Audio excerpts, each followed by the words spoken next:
Namari et Meldoniard, j'espère que vous allez bien. On se retrouve une nouvelle fois pour une analyse d'épisodes de la série Les Anneaux de Pouvoir, à savoir l'épisode 4, nommé La Grande Vague.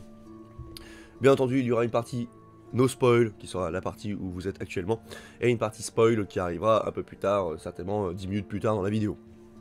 Ou 5 minutes plus tard, je sais pas. En tout cas, il y aura une partie no spoil et une partie spoil. Donc si vous n'avez pas encore vu l'épisode, bien sûr à ce moment-là, restez si vous n'avez rien à faire de vous faire spoiler parce que vous avez peut-être lu les bouquins, ou cassez-vous.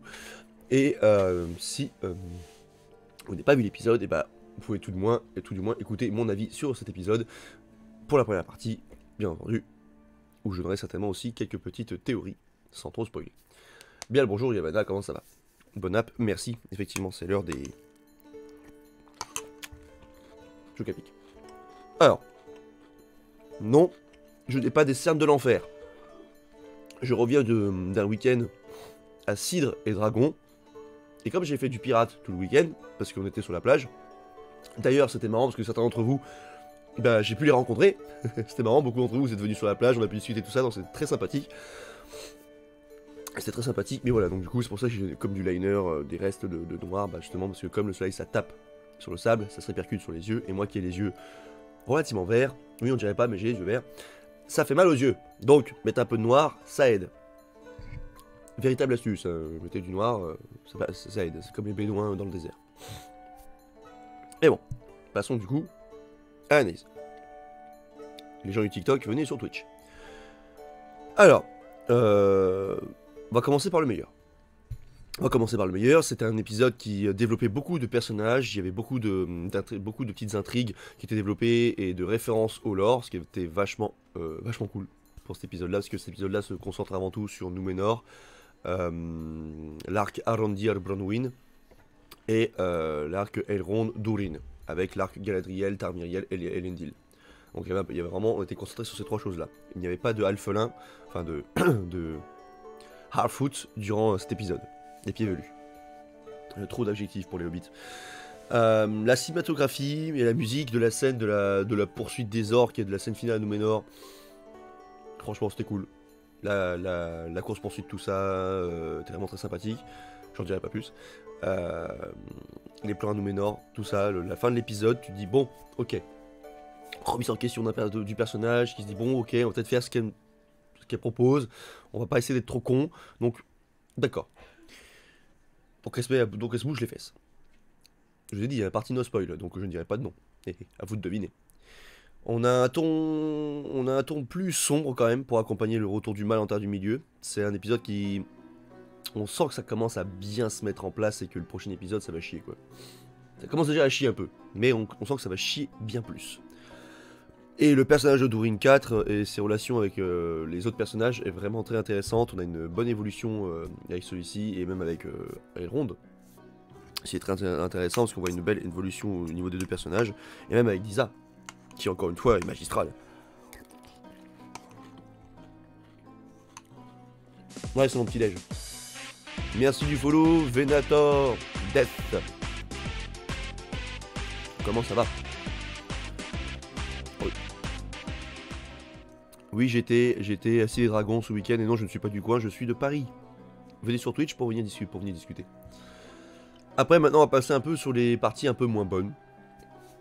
Galadriel paraît un peu toujours comme une adolescente rebelle et impulsive. Après, bon, la Galadriel qui nous dépeint dans la série, effectivement, est beaucoup plus jeune, rappelons-le, donc est beaucoup plus impulsive. Ce qui est, ma foi, pas mauvaise. Pas mauvais, mais c'est vrai que pour la plupart des gens qui ont connu la Galadriel dès puis film de Peter Jackson, ça fait bizarre. Mais en même temps, la Galadriel de cette période, c'est pas du tout la même. Merci du follow Minato, bienvenue sur le Twitch. Ce n'est pas du tout la même chose. Bon, je comprends toujours pas ce qu'il faut à Númenor, hein, mais bon, là c'est normal, dans les livres, elle est pas là. Il n'y a pas de Galadriel à Númenor dans les bouquins, donc bon. Mais à part ça, sa présence fait quand même bouger les choses, ce qui est intéressant. Le Halbrand, j'ai un peu l'impression quand même que le Halbrand devient de plus en plus peut-être le potentiel Sauron. Et dans ce cas-là, il change complètement la version du... Au lieu que ce soit Ar-Pharazôn qui capture Sauron, Sauron se retrouverait de lui-même à Númenor parce que il a suivi les Southlanders, les hommes du Sud. Ça pourrait être marrant, ça pourrait être intéressant, c'est une théorie. Mais pourquoi pas? Parce que oui, il y a plusieurs théories autour de Halbrand. Hein.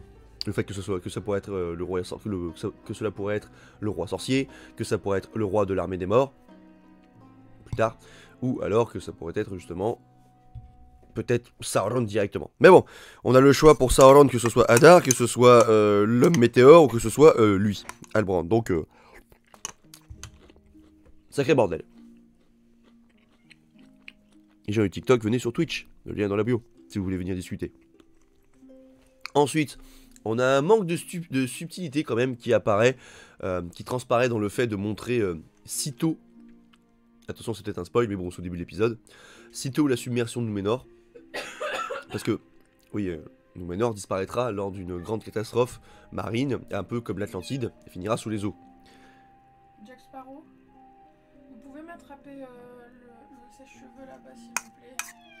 Putain. Pardon hein, le chat. Bah on aurait pu la vidéo aussi. Bon ça va, tu te requêteras dedans. Bah non, je ne regarde pas. Bonjour. Tiens. Merci monsieur. Si tu parles, je te sèche-cheveux. Miaou. Si tu parles, je te sèche cheveux. Miaou. Donc, c'était l'instant chat. Et l'instant femme. Donc du coup, effectivement, le fait d'avoir montré la submersion de Númenor à cet endroit-là, enfin, aussitôt dans la série, j'ai pas trop apprécié. Enfin, c'était intéressant. Moi, c'était intéressant. Tu vois à l'écran, oh putain, la submersion de Númenor, le truc qui te sort de l'esprit parce que tu as lu les bouquins, tu te dis, ah, c'est cool. Mais c'est une vision, et c'est beaucoup trop tôt. Pour moi, c'est beaucoup trop tôt. Ils auraient dû amener ça beaucoup plus tard dans la série. Peut-être genre à la fin de la saison 1. À la fin de la saison 1 avec une grosse vision, machin. Mais bon, c'est ce qui fait déclencher tout ce qui se passe après avec Tarmiriel et Galadriel. Donc bon. Et l'épisode a encore quelques lenteurs. Mais on sent que ça commence à se réveiller. Et ça, c'est bien. Salut, Isildur qui est dans la série, c'est le même qu'on entend parler dans le Seigneur des Anneaux. Oui, Isildur. Sauf que là, il était jeune. Il est 200 ans plus jeune. Donc oui, c'est bien Isildur. Comme Elendil, tout ça. Du coup, dans la lignée des précédents, cet épisode a étoffé ses intrigues et ses personnages, trop nombreux peut-être, mais bon, ça rappellera un peu les trois arcs qu'on avait avec la trilogie de Peter Jackson. L'arc Aragorn, Legolas Gimli, Merry Pippin et Frodon Sam. Bon. Plus tous les petits arcs à côté avec tous les personnages secondaires qui arrivaient au fur et à mesure de l'histoire. Donc moi ça me dérange pas. On a déjà l'habitude. Et puis il y a eu comme pareil, Game of Thrones c'était pareil, il y avait des tas de personnages avec plein d'histoires différentes. Donc je ne trouve pas qu'ils soient si nombreux que ça.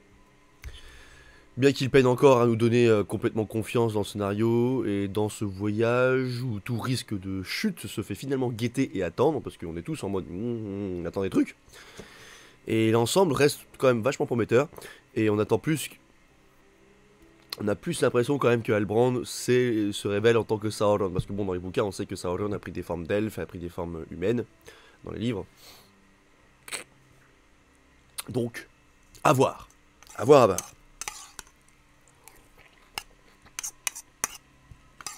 Mais j'ai pas mal apprécié J'ai bien apprécié l'épisode. Il y a des petits easter eggs, des petits trucs planqués dedans. J'ai bien aimé. Maintenant, on va passer à la partie spoil. Donc, toute personne qui n'a pas vu l'épisode, cassez-vous. Sauf si vous êtes suffisamment taré pour vouloir vous faire spoiler. Dans ce cas-là, restons entre tarés. Oh oui. Et bien sûr, n'oubliez pas de vous abonner si ce n'est pas déjà fait, à lâcher un petit commentaire pour me donner votre avis sur l'épisode, et à lâcher un petit pouce bleu, tout ça, bref, à faire le référencement et à partager la vidéo si elle vous a plu. Et le chat, je rappelle que c'est une vidéo YouTube. Oh, un monsieur chat. Voilà, monsieur Chi, vous venez vous installer? Oui, installez-vous, monsieur chat. Ouais, mais après, pour les gens qui connaissent déjà l'histoire, on a l'impression d'avancer dans le récit de Númenor. Oui, c'est vrai, ça commence à avancer. Merci, ok, merci, j'ai pas lu les livres, donc je suis pas calé comme vous. Y a pas de souci, y a pas de souci, c'est pas grave. C'est pas grave. Rattrape-toi. En tout cas, il y a pas mal de tensions d'un elfe, en tout cas, il n'y a pas de confiance totale. Oui, mais ça, c'est dû dans les jours anciens. Parce qu'il y a eu beaucoup de problèmes comme ça. Bonjour, j'arrive, j'entends cassez-vous, je pleure. Non, alors c'est pour parler de la série Les Anneaux de Pouvoir. Comme maintenant, on va spoiler sévère. Si vous voulez pas vous faire spoiler, tirez-vous. Ou alors, laissez le live, vous restez en lurk, mais vous mettez pas de son. Ah oui, le référencement. Bonjour, j'adore ce que tu fais, merci de partager ta passion. De rien, merci à toi de suivre, de me soutenir. Donc, partie spoil. Alors, cet épisode m'a vachement plu. Moi, cet épisode m'a vachement plu, j'ai vraiment kiffé. L'ouverture de l'épisode avec la vision de Tarmiriel sur la grande vague qui ensevelira Númenor. Fatigué. M'a beaucoup plu. En lurk, oui, alors le lurk, Léonidax, c'est-à-dire que tu laisses. Tu regardes toujours le live, mais tu n'interagis pas avec le chat. Tu regardes. On sait que t'es là, mais tu n'interagis pas. Et vous êtes beaucoup à faire ça. Moi-même, ça m'arrive souvent d'aller sur un live, je n'interagis pas avec le chat et je regarde le live comme si je regardais la télé. Donc la grande vague qui engloutira Númenor, et c'était vraiment ce plan était le premier plan était vraiment très très cool. J'ai vraiment, enfin, franchement, ça pète. Tu vois ça, tu te fais BOUM, violence. Je vais vous montrer parce que j'ai une image. Tac.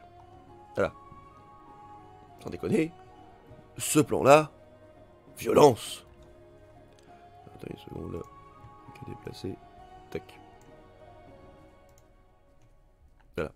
Donc ce plan-là, je l'ai bien aimé. Ça changeait. Enfin, on avait un truc un peu bien différent. Puis surtout, bah, c'est balèze. Quand vous voyez ça, vous dites ah, la grande vague, l'île qui va s'engloutir. Bref, quel début d'épisode pour marquer justement l'entrée du coup dans tout ce bordel. En tout cas, moi, ce que j'aime bien, c'est quand même le Nimloth. Hein. Rappelons que le Nimloth, c'est l'arbre blanc de Númenor, qui est issu d'une pousse de l'un des deux arbres du Valinor. Les deux arbres qu'on a vus dans le début de l'épisode, dans le début de la série. Et qui eux-mêmes sont issus d'un fruit d'un autre arbre légendaire. Enfin, c'est issu des arbres légendaires. Enfin bref, c'est assez balèze. Et puis du coup, rappelons aussi qu'au centre de Númenor, on a le gros Menel Dharma, qui est l'immense montagne de Númenor.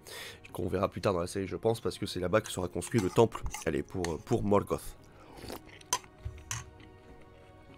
En tout cas, ouverture comme ça sur cette scène, c'est vraiment très cool.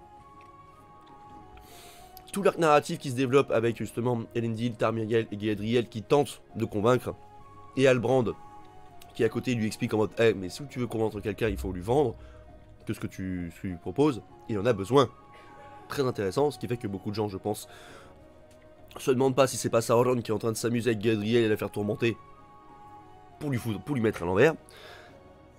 Mais bon, s'ils nous font ça, ça veut dire que la Galadriel de la série est vraiment conne. Et ça serait aberrant. Ça serait du bon foutage de gueule pour moi. Il y a la découverte aussi du coup de Tar Palantir, donc le père de Tarmiriel, qu'on voit en très vieux, hein, très vieux, c'est vieux papy. Mais bon, il est à cette époque-là, il est. Mais non, c'est pas maintenant. Pas te faire foutre. Je t'aime le chat, mais tu m'emmerdes. Pas maintenant. Il y a déjà ton frère qui est là. Donc le roi du Númenor qui était considéré par beaucoup comme un fidèle, parce que rappelons qu'à Númenor il y a la division politique.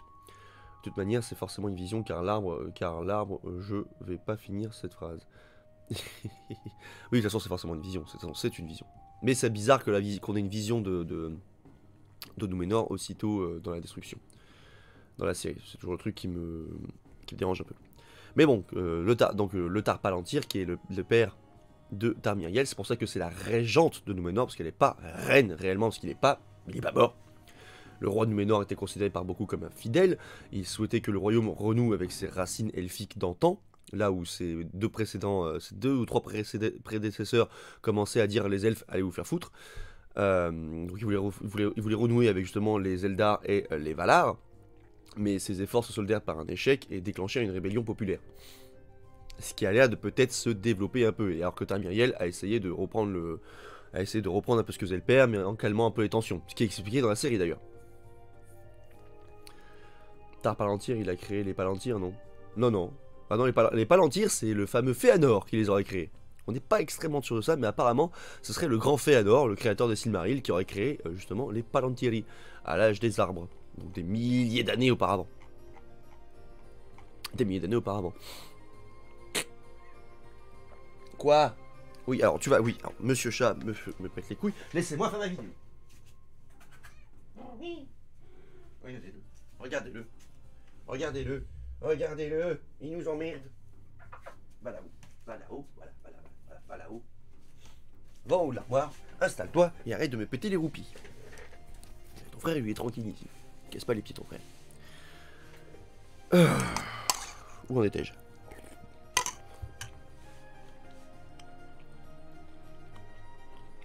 Ouais.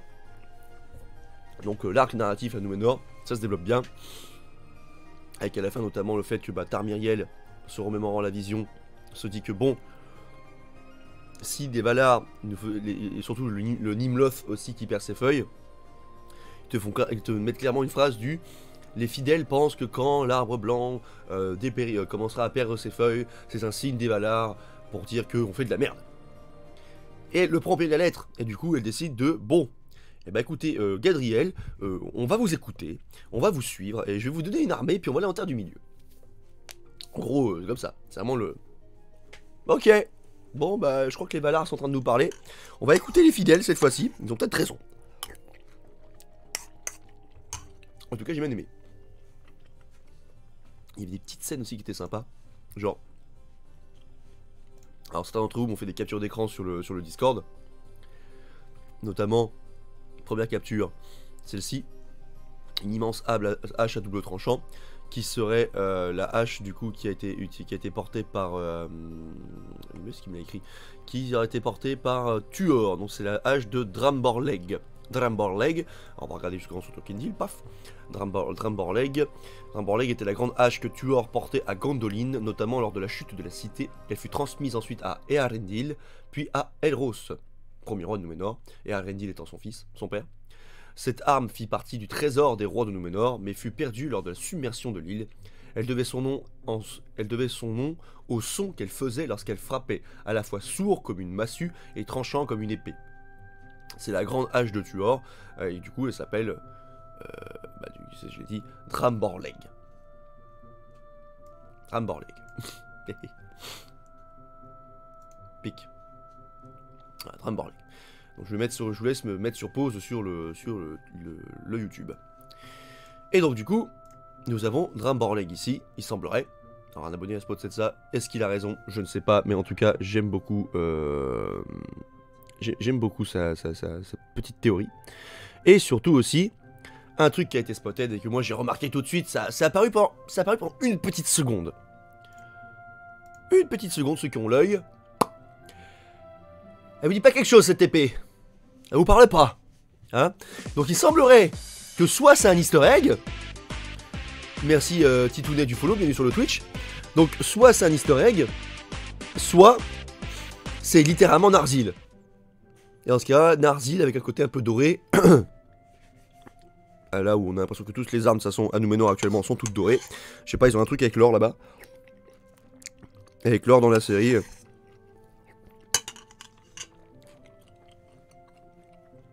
Donc on a l'épée, il y a le design, c'est Narsil. Hein. C'est le design de l'épée qu'on a connu dans les films de Peter Jackson. C'est ce qui deviendra Andúril. Donc il y a Narsil. Voilà, et ça c'est le moment où Gadriel grimpe dans la tour pour aller choper Tar Palantir en mode bon je discute avec le roi directement parce que vous me pétez les couilles Tarmiriel. Et Tarmiriel qui est là en mode je savais que tu allais venir petite salope d'elfe. Du coup... Et bah du coup non, voilà. Il se passe quoi avec le téléphone là TikTok qui bug, d'accord. Bon, voilà. Ça c'est les petits easter eggs qui est planté. Après, est-ce que c'est vraiment Narsil? Bah ça serait cool. Si c'était vraiment Narsil. Si ça l'est pas, c'est un easter egg. C'est un gros easter egg. Voilà. En tout cas, j'ai bien aimé, ça m'avait surpris, j'ai vu ça, je fais oh, hop hop hop hop, un peu comme le même le même de DiCaprio, avec DiCaprio dedans. J'ai trouvé ça plutôt drôle. Ensuite, après, rappelons quand même que les terres du sud sont actuellement dans la panade parce qu'on se retrouve avec Arandir et la rencontre d'Arandir avec Hadar. Hadar, l'elfe noir corrompu, on sait pas trop qui il est, mais on comprend par ses dires qu'il a vécu pendant un temps, lui aussi, dans les terres du Beleriand. Dans les terres du Beleriand, donc cette ancienne partie de la Terre du Milieu qui a fini sous les eaux. Okmo, je vais t'enculer. Je vais t'enculer. Ah non, hein, tu vas pas dans les fringues romaines, tu dégages. Monsieur Chat, c'est mes vêtements de reconstite, casse-toi de là-haut. Dégage, sors de là, sors de là. Et ici. Non, pas les vêtements de reconstitution, ça tu les laisses. Je sais, t'as chaud, tu fais trop chaud, mais tu restes là. Reste avec ton frère. Merdeur fini.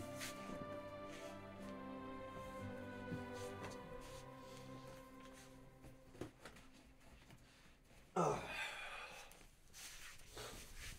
Ah. Fait toujours de la merde celui-là. Bah, j'aime mon chat. Donc partie de la Terre du Milieu du coup, je rappelle, qui a fini sous les eaux durant la fin du premier âge. Pour ceux qui s'en souviennent, qui ont lu les bouquins. Alors j'ai une carte normalement pour vous montrer à quoi ça ressemblait. Tac.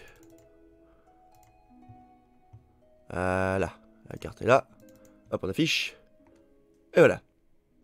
Donc au premier âge, donc le Hadar, on sait que ça se passe par ici, les histoires avec le Mordor, avec Arandir, les orques, tout ça qui commence à réapparaître. Donc tiens, Arad il nous le situe ici, au Mordor.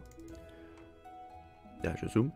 Et le Beleriand, c'est toute cette immense région de la Terre du Milieu qui existait avant, donc là où se passent normalement les vrais événements de la guerre entre les elfes et Morgoth, tel qui est dépeint au début de la série dans le prologue, mais comme ils n'ont pas les droits pour faire apparaître cette partie du monde, ils nous ont mis une carte du premier âge. Regarde si tu veux, j'ai fait une carte. Bon, si tu t'amuses à faire une carte, avec plaisir. Hein. Mais de toute façon, après il y a les cartes déjà existantes. Mais c'est gentil. Pourquoi pas. Bon, tu m'envoies ça en MP. Et du coup, voilà, donc ça, on comprend que le Hadar, il vient de cette partie du monde, il parle d'une rivière avec des bouches d'une rivière vers la mer, tout ça.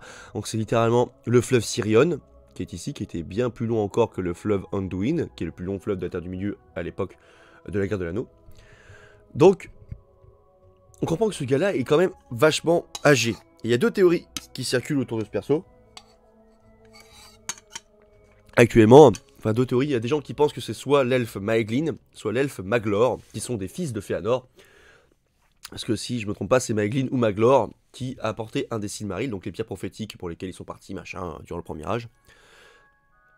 Des grandes pierres bien riches, des trucs assez balèzes, avec les lumières des arbres plantées dedans, chose que Sauron a volé, Morgoth a volé, parce qu'il était impressionné par ça et qu'il les voulait pour lui.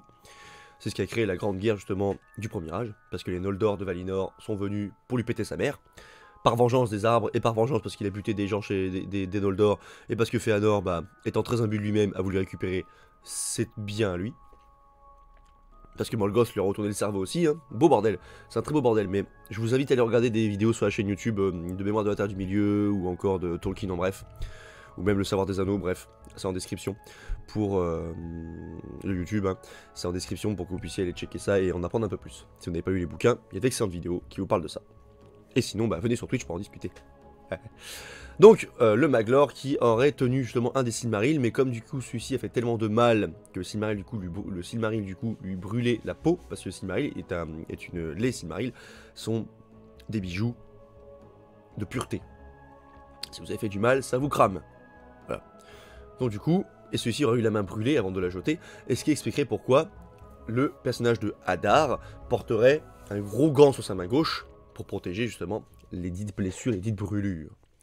Donc du coup, est-ce que c'est dû à ça ou pas? Allez savoir, étant donné que la série, encore une fois, n'avait que les droits du Seigneur des Anneaux et du Hobbit, puis ses appendices, et quelques concessions, et il y a eu quelques concessions de la part de la Tolkien Estate et de la famille pour justement permettre à la série de pas trop être incohérente, tout est possible.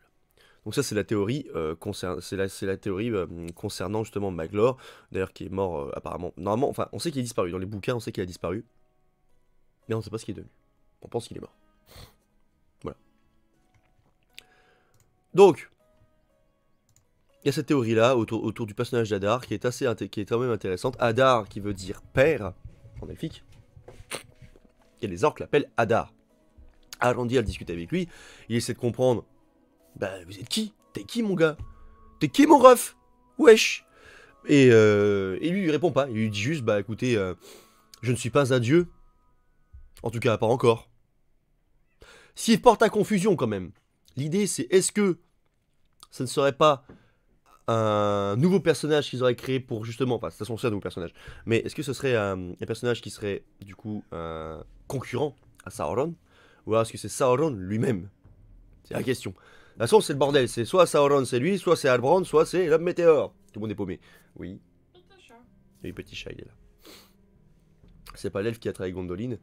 T'as fini Alors, de faire ta ah vie? oui, c'est vrai que c'est... Bah non, clairement pas, non. Puis je vais avoir besoin d'aide pour mettre mes chaussures, je peux pas me pencher en avant. Ça me coupe la respiration. Arrête que ça t'énerve.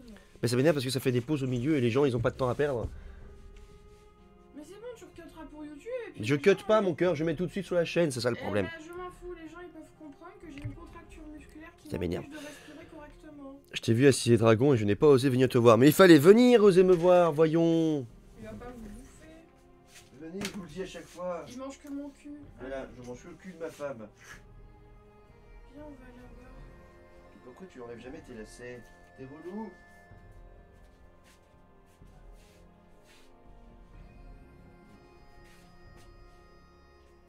Excusez-moi, instant elle, madame, parce que madame a quelques contractions musculaires. C'est relou, mais il faut bien l'aider. Mais c'est relou parce que je perds du temps ici. Oui, je sais. Mais j'ai pas envie de vous faire perdre de temps non plus à vous. C'est pas relou, c'est mignon. Oui, bon aussi. Nyeh, mais t'es mignon.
Chichou est trop loin.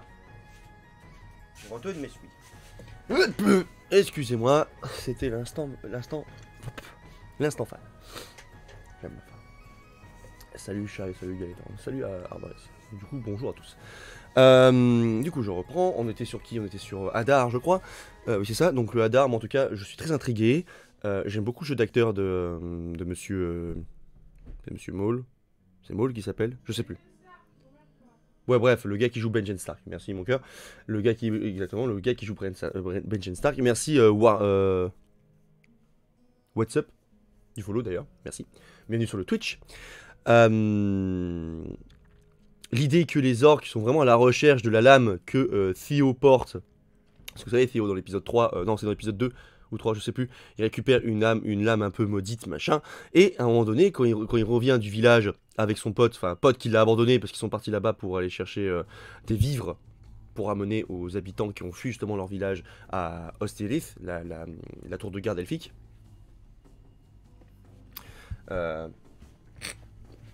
Instant bouffage de cul, oui. Ouf. Monsieur Non, Chat. c'était pas bouffage de cul, c'était faisait les lacets. Voilà. Respire. Tranquille. Il parle beaucoup.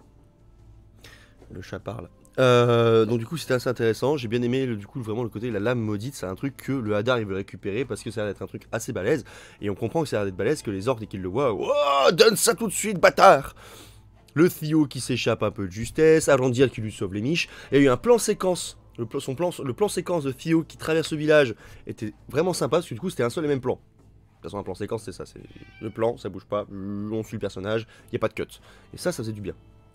Ça j'ai bien aimé. Oh, il y a des cuts très bien faits. Hein? Ou alors il y a des cuts très bien faits. Ou alors il y a des cuts vraiment bien faits, mais... Ta gueule! Oh mais t'es relou.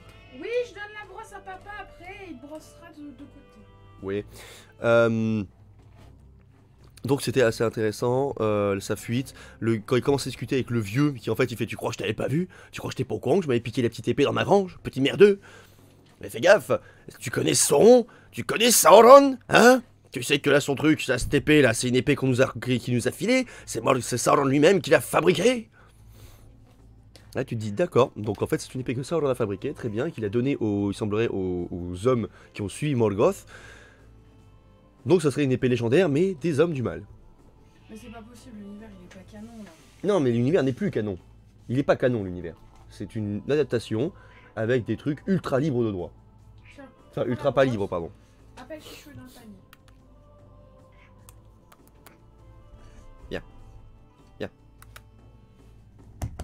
Bien. Voilà, chat. Oui. Oui. Excusez-moi, instant chat. Mais tu peux continuer à discuter en brossant. Oui. Donc effectivement, bon là on est clairement plus dans le canon, ça on le sait. Oh le plan. Arrête de bouger. Laisse-moi te brosser, merde. Mais attends, mais décale ton clavier. Déjà, décale les chocs à pic. Mais arrête de donner des coups de tête dans le micro, ils m'entendent plus, après je suis trop loin. Voilà. Instant chat, voilà. Il y a là, ici. Donc, j'en perds mon latin. Merde, Ah, putain, les poils qui mon volent. analyse spoil. Pour le Palantir, tu en penses quoi, Galethorn? Un Palantir ne montre pas de vision du futur. Pour commencer, par exemple, ça c'est pas canon. Dans les bouquins, il est indiqué que tu peux... Putain, le nombre de poils qui volent. Il est indiqué que les Palantiri permettent de discuter à distance, de s'échanger des pensées, de voir dans le passé, mais si on veut voir dans l'avenir, c'est impossible. Sauf si la personne qui est en face de vous vous envoie des visions de sa pensée. Comme Sauron a fait avec, comme Sauron avait fait avec Pipin, quand Pipin discutait avec lui. Quand Pipin a regardé dans le Palantiri dans le retour du roi. J'ai un nouveau micro, regardez il est beau hein. Miou miou miou. Donc c'est Sauron qui envoie exactement. Voilà. C'est peut-être une vision des Valar. Bah, l'Australien on peut tout imaginer, bien que les Valar ne touchent plus à Númenor depuis un bon bout de temps. Hein. Merci Talk Show Gaming du follow, bienvenue parmi nous. Oh, le 31. Hein? 31. Et bah oui, la matinale, il y a du monde. Hein. Bon, viens là, j'ai la brosse, monsieur chat. Non, pas le micro. Et puis là, plus le micro. Là. Voilà, viens faire des coups de boule Tu vas voir, il va aller se frotter contre le micro. Oh là là, ça fait du bien. Résiste. Enfin, on va mettre là ça à côté, voilà. ASMR chat qui se fait gratter le cul. Wouhou. Donc, Oh putain, le clavier, touche pas au clavier. Touche pas au clavier. Le pauvre, tu l'as gerté, chouchou. Touche pas au clavier. Tu peux pas verrouiller ton Je disais. clavier? Non. Ça se verrouille pas, ou alors je l'éteins. J'en ai besoin. Donc Oh, du j'ai coup... le titre de ton live. Analyse épisode 3 plus un chat d'ici. C'est l'épisode 4. C'est plus un chat d'ici. Trop tard, le truc est déjà fait. Tant pis. Mais- Ah, tu veux dire sur YouTube, oui. Oui, sur YouTube, Oui. connard. Oui. Et tu fais une miniature avec la tête de Chouille qui est là. Regarde-le comme il se frotte. Salutations à vous, c'est un Gaëtan. Salutations à toute la plèbe. Salut Torchot. Je m'y perds avec ce chat, j'arrive plus à retrouver mon latin. Et vous aussi, je pense que dans YouTube, vous êtes en train de vous commencer à en avoir marre. Machin, Bronwyn, du coup, à rendir. Bronwyn qui commence à devenir un peu chef des hommes du Sud, malgré elle. Mais parce qu'il faut bien quelqu'un qui les dirige. Il y a quelqu'un qui arrête d'être con. Qui arrête, voilà, exactement, quelqu'un qui arrête d'être con et qui gère un peu tout ça. L'arc Elrond d'Orin m'a beaucoup plu. Le fait que la pierre qu'on voyait dans les teasers, ouais, ceci va changer notre destin. Avec encore une fois, dès que les teasers étaient sortis, j'étais là, bon, ça c'est du mithril, voilà, ça c'est acté, c'est fait, c'est du mithril. Parce que c'est ce qui a fait la richesse de Khazad-dûm, ou la Moria. C'est le mithril. Et le Et c'est ce qui a fait que les nains ont creusé tellement profond qu'ils sont finis par tomber sur le Balrog. Parce qu'ils cherchaient des tonnes et des tonnes de gisements de mithril. Mithril. C'est argent, oui quoi. Tu m'as demandé l'autre jour, Ouais. tes souhaits, si... il m'a dit, on est d'accord que les Balrogs sont partis se cacher Oui, après la guerre, parce qu'il en Oui. restait pas beaucoup. mais planqué bien loin sous terre. Ok. Et qu'il n'y en a qu'un seul qui est connu après les événements du premier âge, c'est le Balrog de la Moria qu'on appellera le fléau de Durin, parce il butera Durin 5. C'est ça, c'est Durin 5 et après c'est son fils... Durin 5, c'est le fils de Durin 4. Non, alors en fait, déjà, voilà, une incohérence dans la série. Ce qui se passe, c'est qu'en fait, quand un Durin meurt, c'est en fait les Durin, ce sont des réincarnations des autres Durin. Donc en fait, il ne peut pas y avoir un Durin 3 et un Durin 4 en même temps, c'est pas possible. Ça, c'est une grosse erreur de la série. Donc effectivement, le Durin 3 et le Durin 4 contemporain, c'est impossible. Donc il y a eu bien un Durin 3 et un Durin 4 au deuxième âge, mais ils ont des siècles d'écart. Parce que dans les mythes nains, c'est à chaque fois qu'un Durin réapparaît, bah, c'est vraiment c'est une réincarnation du premier Durin. Et on sait qu'il y aura un Durin 6 au 4ème âge, mais on ne sait pas quand Durin 7 apparaîtra. Et selon les prophéties naines, quand Durin 7 arrivera, quand le 7ème Durin reviendra, ce sera le vrai Durin, le tout premier qui reviendra, et ce sera la fin des temps. Et Morgoth se libérera de ses chaînes dans les confins de l'univers, reviendra, ce sera le genre de Ragnarok de la Terre du Milieu, gros bordel, plus un nouveau monde qui se recrée. La mythologie de Tolkien est très proche de la mythologie nordique. Hein. Enfin, en même temps, c'était un professeur de lettres qui étudiait énormément les langues scandinaves et germaniques, donc bon, c'était un peu son gros truc. Un bisou. Bisous. À ce soir. Ah, tu te sers du thread de Elro pour pas perdre ton fil de pensée, c'est ça? Non, même pas, c'est juste qu'il l'a à côté, comme du coup il reprend tout ce qui a été mis sur toutes les informations qui sont lâchées par la série par rapport à leurs références. C'est mignon. Du coup, effectivement, j'ai le truc d'Elro à côté au cas où si je rate un truc, mais après, c'est vrai que quelque part, effectivement, ça m'aide à me rappeler. Merci, Hero. J'avais une petite question, toi qui fais des reconstitutions... Alors, ça sera pas pour l'instant. Pas pour l'instant, on répondra à ça après. Tu as montré la carte. Bah moi, j'ai... De quoi, ta carte? Tu me l'as envoyée? Tu me l'as envoyée en MP, Elro? Parce que c'est bien de me dire t'as montré la carte, mais moi, si j'ai pas en MP, j'ai pas ta carte.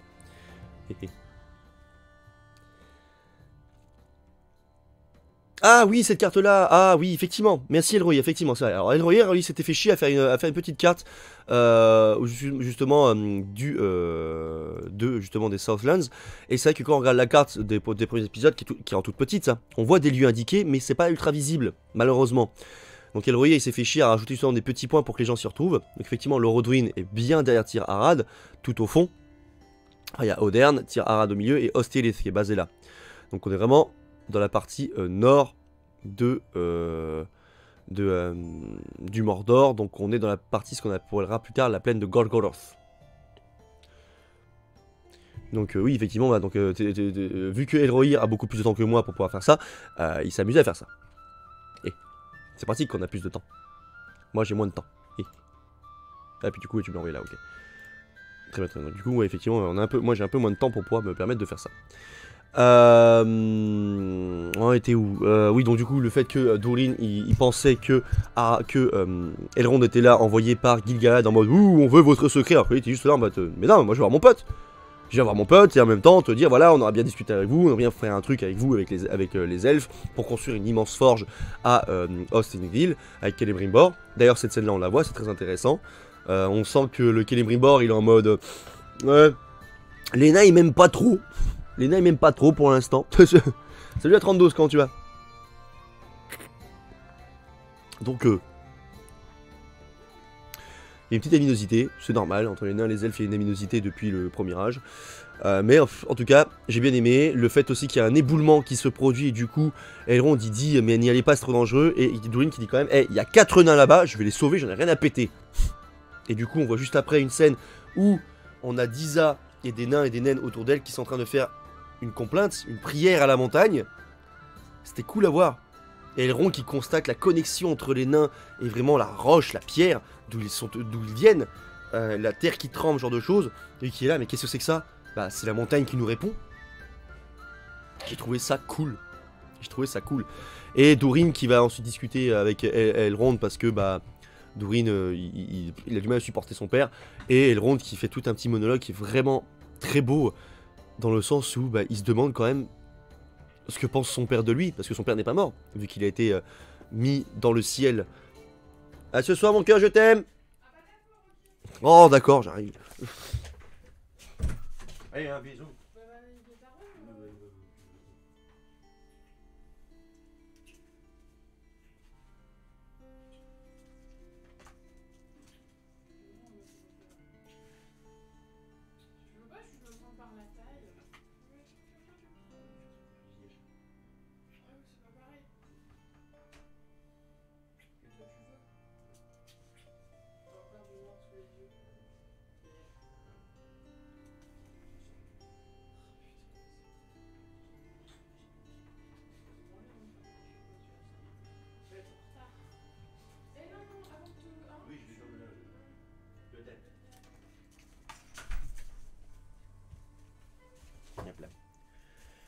Je disais, donc du coup, les nains, j'ai bien... Ah putain. Le secteur des nains, j'ai bien apprécié, la prière, tout ça. Elrond qui du coup discute avec Durin et lui dit, bah franchement, des moments, je me demande aussi ce que pense mon père de moi. Tout ça, parce qu'il n'a plus vu son père depuis l'époque du premier âge. Et c'était assez beau, j'ai bien aimé. On a vraiment le côté d'Elrond assez mélancolique, triste et à la fois plein de questions. Vraiment le fils qui se demande qu'est-ce que mon père pense de moi. Il est là, il est là-haut, il me voit. Est-ce qu'il me voit? Est-ce qu'il m'observe? Vu que son père n'est pas mort, hein, pour rappel, dans le premier âge, en gros, et Arendil, il est sur un immense bateau, et ce bateau-là vole. Oui, c'est un bateau volant qui s'appelle le Vingiloth, et avec celui-ci, il a combattu Ankalagon le Noir, le plus grand dragon crétin du milieu connu, genre de choses, et depuis, il sert d'étoile dans le ciel, l'étoile d'Earendil, parce que sur son bateau, il y a un Silmaril qui est à l'avant, à la proue, du bateau. C'est pour ça que c'est devenu une grosse étoile, parce que le Silmaril brille tellement que du coup c'est comme si c'était une étoile. Sauf qu'en fait non, c'est un mec sur un bateau avec un gros caillou devant et qui vole. C'est pour ça que Elrond se demande qu'est-ce que peut bien penser son père. Et Durin qui du coup se dit bon, je vais discuter avec mon père, il va discuter, puis du coup son père qui fait bon, je suis d'accord avec toi. Maintenant qu'est-ce qu'on fait? Tu vas au Lindon ou tu y vas pas? Réfléchis, que te dit ton instinct? Que les elfes veulent nous la foutre à l'envers ou pas trop? Oui, non? Va au Lindon quand même. Donc bon. Prochain épisode, on verra Durin et Celebrimbor. Durin et Elrond, et peut-être Celebrimbor aussi, au Lindon, avec certainement Gil-galad, et du coup, l'image du banquet qu'on avait vu dans les précédents teasers. Ce qui sera très intéressant, ma foi. Je suis curieux de voir tous ces personnages-là au même endroit. Les pieds velus, bon, on n'en parle pas du tout dans l'épisode, donc on s'en fout. Qui c'est que j'ai pu oublier? Ah si, est-ce qu'à un moment donné, justement, quand la Disa, elle fait en sorte de tourner un peu en bourrique le Elrond en lui disant, bon, ouais, il est parti miner dans les trucs de quartz, et puis elle trouve des douilles pour niquer Elrond, et finalement elle discute avec Durin sur un pont, et tu vois Elrond plus loin qui est là à l'écoute avec ses petites oreilles en mode, ah ouais, on me la fout à l'envers en fait. Arrêtez de me mentir, je vais me fâcher. C'est un peu le cas. J'ai bien aimé ça. C'est assez intéressant. Puis du coup, la petite révélation fait attends, les mines, machin. Miromir, le fameux lac où Durin l'immortel, Durin Ier, aurait vu en plongeant sa tête dans l'eau, enfin en regardant dans l'eau, une étoile, des étoiles, 7 étoiles autour de sa tête. Et parce que dans les bouquins, en gros, les nains vénèrent un lac qui s'appelle le lac du miroir, Miromir, situé à proximité de l'entrée est de Khazad-dûm. Et selon la croyance, Durin Ier y aurait aperçu son reflet coiffé d'une couronne d'étoiles. Ça c'est dans le chapitre...